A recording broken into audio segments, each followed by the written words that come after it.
नमस्कार और इस विशेष चर्चा में स्वागत है। आज हम एक ऐसे विषय पर विचार कर रहे हैं जो है तो रोजमर्रा की जिंदगी का हिस्सा, पर शायद जिस पर खुलकर ज्यादा बात नहीं होती। हाँ बिल्कुल।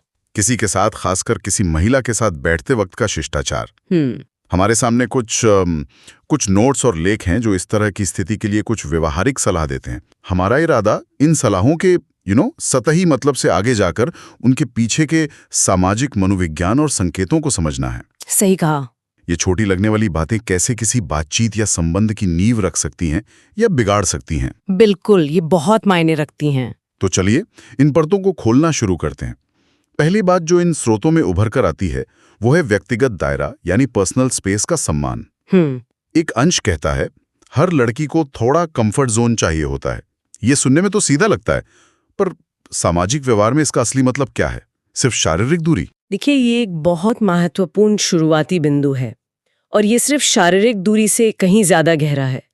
ये असल में सामने वाले व्यक्ति के मनोवैज्ञानिक आराम क्षेत्र, उनके साइकोलॉजिकल बबल को पहचानने और उसका आदर करने के बारे में है। Psychological bubble? अच्छा, हाँ। मतलब जब कोई व्यक्ति आपके बहुत करीब आ जाता है, खासकर अनजाने में या बिना आमंत्रण के, तो ये एक तरह का अदृश्य अतिक्रमण महसूस हो सकता है। इससे अवचेतन रूप से असुरक्षा या असहजता की भावना पैदा होती है। हाँ, जैसे कोई भीड़ भरी बस में बेवजह आपसे सटकर खड़ा हो जाए तो अजीब लगता है, भले ही जगह हो। बिल्कुल वही। पर ये कंफर्ट जोन कितना बड़ा होता है? क्या ये हर किसी के लिए एक जैसा होता है? नहीं, बिल्कुल नहीं। ये बहुत व्यक्तिपरक है और कई चीजों पर निर्भर करता है, जैसे कल्चर, व्यक्ति का स्वभाव, इंट्रोवर्ट है या एक्सट्रोवर्ट, उस व्यक्ति के साथ आपका रिश्ता कैसा है और उस पल का माहौल क्या है। अच्छा। कुछ संस्कृतियों में लोग करीब खड़े होकर बात करने में सहज होते हैं, दूसरों में ज्यादा दूरी पसंद की जाती है। दिलचस्प बात यह है कि जब हम किसी के व्यक्तिगत स्थान का सम्मान करते हैं तो हम अनकहे रूप में ये संदेश दे रहे होते हैं कि मैं तुम्हारी सीमाओं को समझता हूँ और उनका आदर करता हूँ। ये विश्वास और सम्मान की पहली ईंट है, आप कह सकते हैं। तो ये समझना है कि कितनी दूरी ठीक है, ये अपने आप में एक सामाजिक कौशल है। मतलब अंदाजा लगाना पड़ता है। हाँ बिल्कुल, थोड़ी सेंसिटिविटी चाहिए। और अगर कोई गलती से ज्यादा करीब आ जाए तो क्या इससे तुरंत एक नेगेटिव धारणा बन जाती है? जरूरी नहीं कि तुरंत बन जाए, लेकिन हाँ, ये निश्चित रूप से सामने वाले को थोड़ा सचेत कर सकता है। अगर ये अनजाने में हुआ है और आप तुरंत स्थिति को भांपकर थोड़ी दूरी बना लेते हैं तो ये आपकी सामाजिक जागरूकता दिखाता है। ओके। लेकिन लगातार किसी के स्पेस में घुसना वो असहजता बढ़ाता है और ये दिखाता है कि आप सामाजिक संकेतों को पढ़ने में शायद उतने कुशल नहीं हैं। ये सब सूक्ष्म संकेतों को समझने का ही खेल है असल में। समझ गया। तो पहला कदम है जागरूक रहना और सामने वाले के आराम का ध्यान रखना। अब दूसरे बिंदु पर आते हैं जो शारीरिक हावभाव या बॉडी लैंग्वेज से जुड़ा है। स्रोत कहता है ऐसे मत बैठो कि उसे लगे तुम कुछ इंप्रेस करने की कोशिश कर रहे हो। सहज रहने की सलाह दी गई है, पर क्या सहज दिखने की कोशिश करना खुद में बनावटी नहीं हो जाता? ये थोड़ा कंफ्यूजिंग है। हाँ, ये एक दिलचस्प दुविधा है। देखिए, यहाँ सहज रहने का मतलब शायद लापरवाही या बेफिक्री नहीं है, बल्कि प्रामाणिक होना है। मतलब आप जैसे हैं वैसे दिखें। प्रामाणिक यानी ऑथेंटिक। हाँ, ऑथेंटिक। जब कोई बहुत ज्यादा तन कर बैठता है या बहुत बनावटी तरीके से मुस्कुरा रहा है या लगातार अपने कपड़े ठीक कर रहा है, तो ये संकेत देता है कि वो व्यक्ति या तो नर्वस है या फिर वो जैसा है वैसा दिखाने की बजाय कुछ और दिखाने की कोशिश कर रहा है। ये एक तरह का परफॉर्मेंस एंजाइटी जैसा हो सकता है। मतलब कोशिश ये नहीं होनी चाहिए कि मैं रिलैक्स्ड दिखूं, बल्कि कोशिश ये होनी चाहिए कि मैं वास्तव में रिलैक्स्ड महसूस करूं अंदर से। बिल्कुल, एग्जैक्टली। जब आप अंदर से सहज होते हैं तो आपकी बॉडी लैंग्वेज अपने आप खुली और आमंत्रित करने वाली, मतलब ओपन एंड इनवाइटिंग लगती है। कंधे झुके हुए नहीं होते, हाथ बंधे हुए नहीं होते, आप आंख मिलाकर बात करने में ज्यादा आरामदायक महसूस करते हैं। इसके विपरीत अगर आप जबरदस्ती कूल दिखने की कोशिश कर रहे हैं तो शरीर के सूक्ष्म संकेत जैसे बेवजह हिलना डुलना या बहुत स्थिर और अकड़ कर बैठना, ये आपकी अंदरूनी असहजता को जाहिर कर सकते हैं और लोग अक्सर इन संकेतों को अवचेतन रूप से पकड़ लेते हैं। भले ही वो सचेत रूप से न समझ पाए कि गड़बड़ क्या है। हाँ बिल्कुल, उन्हें बस लगता है कि कुछ ऑफ है। तो यहाँ भी कुंजी जागरूकता ही है, अपनी खुद की शारीरिक भाषा के प्रति और ये कि वो सामने वाले पर क्या असर डाल रही है। ये सिर्फ बैठने के तरीके से कहीं ज्यादा है। हाँ, ये आपकी पूरी उपस्थिति, आपकी पूरी प्रेजेंस के बारे में है। सही। और ये दो तरफा होता है। जब आप सहज होते हैं तो सामने वाला व्यक्ति भी ज्यादा सहज महसूस करता है। ये एक तरह का क्या कहते हैं, भावनात्मक संक्रमण है। Emotional contagion. अच्छा, आपकी सहजता उन्हें भी रिलैक्स होने का सिग्नल देती है। हाँ, जिससे बातचीत ज्यादा स्वाभाविक रूप से आगे बढ़ सकती है। ये महत्वपूर्ण है। चलिए अब तीसरे बिंदु पर आते हैं जो शायद थोड़ा अप्रत्याशित लगे, खुशबू और साफ सफाई। स्रोत का कहना है अगर तुम्हारे कपड़ों से अच्छी खुशबू आ रही है तो आधा इंप्रेशन वहीं बन जाता है। क्या ये वाकई इतना प्रभावशाली है या ये थोड़ी अतिशयोक्ति है? मतलब आधा इंप्रेशन। इससे अतिशयोक्ति कहना शायद ठीक नहीं होगा। अब देखिए, हमारी गंध की इंद्रिय, सेंस ऑफ स्मेल, वो मस्तिष्क के उन हिस्सों से सीधे जुड़ी होती है जो भावनाओं और यादों को कंट्रोल करते हैं, लिम्बिक सिस्टम। अच्छा, हाँ, ये तो सुना है। तो इसलिए गंध का प्रभाव बहुत तात्कालिक और शक्तिशाली हो सकता है, अक्सर अवचेतन स्तर पर। हाँ। स्वच्छता और एक हल्की सुखद महक व्यक्तिगत देखभाल और आत्मसम्मान का संकेत देती है, और यह ये भी दर्शाता है कि आप दूसरों के आराम के प्रति संवेदनशील हैं। पर अच्छी खुशबू तो बहुत व्यक्तिपरक हो सकती है ना? हाँ, जो एक को पसंद है हो सकता है दूसरे को बहुत तेज या नापसंद लगे। बिल्कुल सही कहा। इसीलिए यहाँ हल्की और सुखद महक पर जोर है, ना कि बहुत तेज परफ्यूम या डिओड्रेंट पर। लक्ष्य किसी को अपनी खुशबू से अभिभूत करना नहीं है, बल्कि यह सुनिश्चित करना है कि आपसे कोई अप्रिय गंध ना आ रही हो और एक साफ सुथरी ताजगी भरी उपस्थिति हो। समझ गया। बुरी गंध, चाहे वो शरीर की हो या कपड़ों की या मुंह की दुर्गंध हो, वो तुरंत एक नेगेटिव दीवार खड़ी कर सकती है, भले ही आप कितने भी अच्छे या दिलचस्प क्यों ना हो। ये दिखाता है कि आपने बुनियादी व्यक्तिगत स्वच्छता का ध्यान नहीं रखा, जो एक तरह से अनादर का संकेत माना जा सकता है। तो ये सिर्फ अच्छा दिखने के बारे में नहीं है, बल्कि दूसरों के प्रति सम्मान दिखाने का भी एक तरीका है कि आपने अपनी व्यक्तिगत स्वच्छता का ध्यान रखा है। ये उन छोटी चीजों में से एक है जो शायद सचेत रूप से नोटिस न की जाए अगर वो ठीक हो। हाँ, बिल्कुल। लेकिन अगर गड़बड़ हो तो तुरंत नोटिस की जाती है। हाँ, ये एक हाइजीन फैक्टर की तरह है। मतलब इसकी उपस्थिति शायद आपको बहुत ज्यादा पॉइंट्स ना दिलाएं, पर इसकी अनुपस्थिति निश्चित रूप से पॉइंट्स काट सकती है। हाँ, ये बात सही है। ये बुनियादी अपेक्षाओं को पूरा करने जैसा है। बिल्कुल। दिलचस्प है कि ये कैसे ये अवचेतन संकेत काम करते हैं। अच्छा, अब चौथे बिंदु पर आते हैं जो आज के डिजिटल युग में शायद सबसे ज्यादा प्रासंगिक है, ध्यान देना। स्रोत कहता है जब बैठो तो सामने वाले को फुल अटेंशन दो।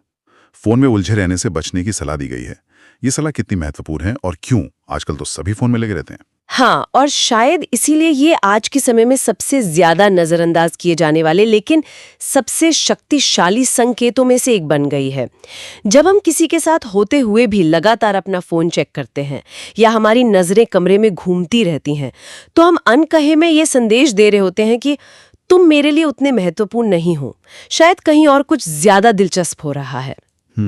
इसके विपरीत जब कोई अपना फोन एक तरफ रखकर आंखें मिलाकर पूरी तरह से बातचीत में शामिल होता है, तो ये अविभाजित ध्यान कहलाता है। और ये अविभाजित ध्यान क्यों इतना मायने रखता है? क्या ये सिर्फ शिष्टाचार की बात है, फॉर्मेलिटी है? ये शिष्टाचार से बढ़कर है। ये मान्यता, वैलिडेशन और सम्मान का गहरा संकेत है। आज जब हर किसी का ध्यान बटा हुआ है, जब हर तरफ से सूचनाओं की बमबारी हो रही है, ऐसे में किसी को अपना पूरा ध्यान देना एक दुर्लभ और कीमती उपहार बन गया है। सही कहा। ये दिखाता है कि आप उस व्यक्ति, उस बातचीत और उस क्षण को महत्व दे रहे हैं। ये सक्रिय रूप से सुनना, एक्टिव लिसनिंग का भी हिस्सा है। सिर्फ शब्दों को सुनना नहीं, बल्कि उनके पीछे की भावनाओं और मतलब को भी समझने की कोशिश करना। मुझे लगता है कि जब कोई हमें सच में सुनता है तो हमें महसूस होता है कि हमें देखा और समझा जा रहा है। ये एक गहरा मानवीय जुड़ाव पैदा करता है। बिल्कुल, कनेक्शन बनता है। लेकिन क्या कभी-कभी फोन देखना अनिवार्य भी हो सकता है, जैसे कोई जरूरी कॉल या मैसेज का इंतजार हो? इसमें संतुलन कैसे बनाया जाए? हाँ, बिल्कुल ऐसी स्थितियां आती हैं। संतुलन महत्वपूर्ण है। अगर आपको फोन चेक करना ही है तो आप पहले ही बता सकते हैं, माफ कीजिएगा, मुझे एक जरूरी कॉल का इंतजार है, इसलिए शायद मुझे एक बार फोन देखना पड़े। अच्छा, हाँ, पारदर्शिता रखना। हाँ, ट्रांसपेरेंसी। इससे सामने वाले को पता होता है कि आप उन्हें नजरअंदाज नहीं कर रहे। लेकिन बिना किसी जरूरत के आदतन फोन स्क्रॉल करते रहना, वो निश्चित रूप से बातचीत के प्रवाह और कनेक्शन को बाधित करता है। ये दिखाता है कि आपकी प्राथमिकता क्या है उस वक्त। सही बात है। ये छोटी सी लगने वाली आदत बहुत बड़ा संदेश दे सकती है। और अब आते अंतिम और शायद सबसे मुश्किल सलाह पर, स्वाभाविक रहना। स्रोत कहता है ओवर एक्टिंग या जबरदस्ती की मुस्कान से अच्छा है कि तुम बस खुद रहो, वो ज्यादा असर करती है। पर ये स्वाभाविक या प्रामाणिक होना असल में है क्या, खासकर जब आप किसी को इम्प्रेस करना चाहते हो? ये बड़ा मुश्किल लगता है। हाँ, ये एक बड़ा सवाल है। प्रामाणिकता, ऑथेंटिसिटी का मतलब है कि आपके बाहरी व्यवहार और आपकी आंतरिक भावनाओं और विचारों में एकरूपता हो। एकरूपता, कंसिस्टेंसी। हाँ, कंसिस्टेंसी। इसका मतलब ये नहीं है कि आप बिना सोचे समझे कुछ भी कह दें या कर दें। सामाजिक संदर्भ का ध्यान रखना तो जरूरी है, लेकिन इसका मतलब ये है कि आप किसी और की तरह बनने की कोशिश न करें या ऐसी भावनाएं न जताएं जो आप महसूस नहीं कर रहे। लोग अक्सर बनावटीपन को पहचान लेते हैं, भले ही वो ठीक-ठीक ये ना बता पाए कि क्या गड़बड़ है। पर कई बार, खासकर नई मुलाकातों में या जब हम नर्वस होते हैं, तो खुद जैसा रहना मुश्किल हो सकता है। हम शायद ज्यादा औपचारिक या ज्यादा मजाकिया बनने की कोशिश करते हैं जो हम असल में नहीं हैं। ऐसा होता है? ये सच है और ये मानवीय भी है। हम सब करते हैं कभी ना कभी, लेकिन अक्सर ये कोशिश उल्टी पड़ती है।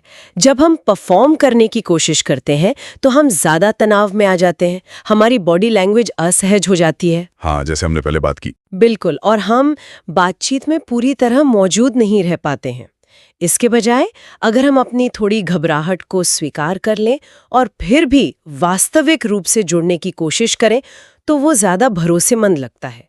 आत्मविश्वास का मतलब परफेक्ट होना नहीं है, बल्कि अपनी कमियों के साथ सहज होना। तो स्वाभाविक रहने का मतलब शायद ये भी है कि अगर आप थोड़ा नर्वस महसूस कर रहे हैं तो उसे छुपाने के लिए बहुत ज्यादा प्रयास ना करें। थोड़ी सी भेद्यता, वल्नरेबिलिटी दिखाना शायद बनावटी आत्मविश्वास से बेहतर हो। कई मामलों में हाँ, थोड़ी सी ईमानदारी अक्सर ज्यादा आकर्षक होती है। जबरदस्ती की ठंडी या अति आत्मविश्वासी छवि बनाने की कोशिश करने से बेहतर है कि आप जैसे हैं वैसे रहें, जिज्ञासु, सम्मानपूर्ण और बातचीत में रुचि रखने वाले। प्रामाणिकता धीरे धीरे विश्वास बनाती है, जबकि बनावटीपन उसे कमजोर करता है। तो हमने इन 5 बिंदुओं पर बात की। व्यक्तिगत स्थान का सम्मान, सहज शारीरिक हाव भाव, स्वच्छता और सुखद महक, पूरा ध्यान देना और स्वाभाविक रहना।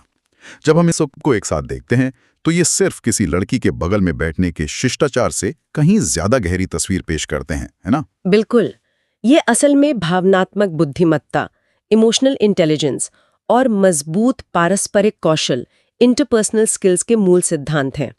ये दिखाते हैं कि किसी भी स्वस्थ और सकारात्मक सामाजिक संपर्क की नींव में दूसरों के प्रति सम्मान, उनकी भावनाओं के प्रति संवेदनशीलता, आत्म जागरूकता और प्रामाणिकता होती है।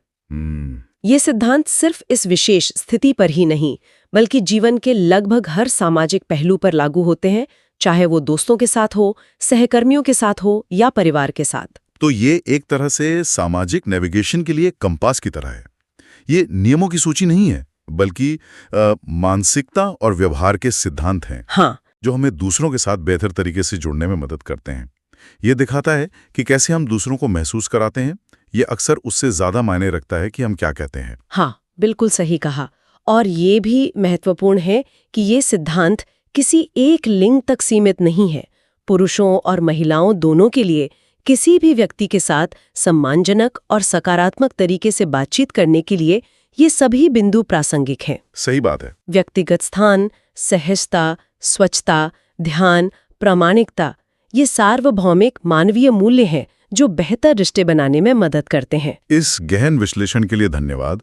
उम्मीद है कि इन अंशों पर हमारी बातचीत ने हमारे श्रोताओं को इन रोजमर्रा की स्थितियों में छिपे गहरे सामाजिक और मनोवैज्ञानिक पहलुओं पर सोचने के लिए कुछ नया दिया होगा। ये दिखाता है कि सामान्य लगने वाली बातचीत भी कितनी सूक्ष्म और महत्वपूर्ण हो सकती है। और जाते जाते एक विचार छोड़ना चाहूंगी। हमने कुछ सामान्य सिद्धांतों पर बात की। स्पेस दें, सहज रहें, ध्यान दें, वास्तविक रहें। लेकिन वास्तविक जीवन अक्सर इन सामान्य नियमों से ज्यादा जटिल होता है। हर व्यक्ति अलग है, हर स्थिति अनोखी है। तो सवाल ये उठता है कि इन सिद्धांतों को लागू करने के साथ साथ सामाजिक संकेतों को पढ़ने, स्थिति की बारीकियों को समझने और अपने व्यवहार को उस विशेष क्षण और व्यक्ति के अनुसार ढालने की क्षमता कितनी महत्वपूर्ण है। अच्छा पॉइंट है। क्या ये नियम पर्याप्त है या असली कौशल उस सूक्ष्म अनुकूलन, उस सटल अडैप्टेशन में है जो अनुभव और संवेदनशीलता से आता है? इस पर विचार किया जा सकता है। अगर आपको वीडियो अच्छा लगा हो तो वीडियो को लाइक करें और चैनल को सब्सक्राइब करें ताकि और भी ऐसे ही वीडियो आप तक पहुंचते रहे। धन्यवाद।